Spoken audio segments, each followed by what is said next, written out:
PSA Dagger.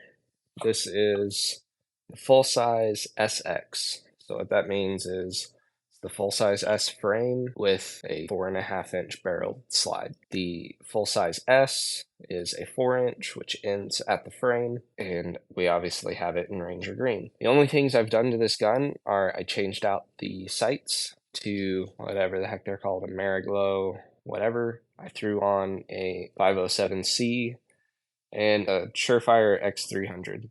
Yeah, that's a really expensive light for this gun. They're pretty much the same price, but that's what my holsters use, and I use Holosun optics for everything. This gun, I was unsure about. It's a cheap gun. Palmetto's never made anything bad, but it's still a sub $400 Glock clone. So naturally, I'm going to be skeptical, but I got it, and I've been very impressed. I haven't had any feed issues. I've tried, not a ton, but I've tried a few different types of ammo on here. Really just 124 grain full metal jackets and then 147 grain hollow points. And it's taken all of it very well. I've shot about 1,500 rounds through it, so enough to see some failures, not enough to do a super high quality review of this. In all of those rounds, I actually only had one issue, one failure. I don't know how much of it was the gun or my grip or my crappy shooting.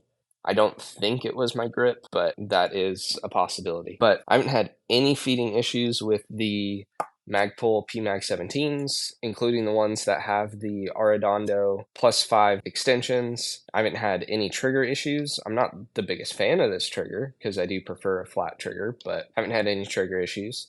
Haven't had any issues releasing the mags. Honestly, my only complaint that I can make about this gun is the stock sights. The front was very, very, very thin.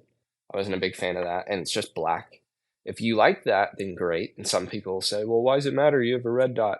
I do, and it does have a solar panel. Like anything with technology, I'm sure that there is a failure point, and I would rather have sights on it that I can feel comfortable with and just hop right on and not have to worry about. The grip feels very good. I have quite large hands, and even with those large hands, Glock frames suck. I don't like them. This frame fits very well. It feels like an M&P ergonomically, very thin, and this is just solid. I haven't had anything fail on it. I actually ran it kind of dry for a little bit. I lubed it up first, shot a few hundred rounds, and then I just didn't lube it again until I hit 1,000 rounds, and it was fine. There's nothing wrong I can say about this. I only had one issue, and that was that stovepipe. The only other thing I can complain about, which this is just 3rd gen Glocks, is the slide catch. Slide release is really small. It's not textured very well, so that could be an issue. I've thought about swapping it out. Just not super prominent. I haven't had any issues with it being interfered with while I'm gripping it, but that could just be me compensating because I've had that issue with every pistol I've ever shot since I was a wee lad, so maybe I've just compensated for that. Yeah, I feel very comfortable recommending this gun. For a budget gun, incredible. Absolutely incredible. If you are wanting a red dot that isn't unbelievably expensive, I would say go Holosun. I would stray away from some cheaper pistol optics. When you're having to deal with something that is this small, I would just avoid some of the cheaper stuff because they're having to fit a lot into that.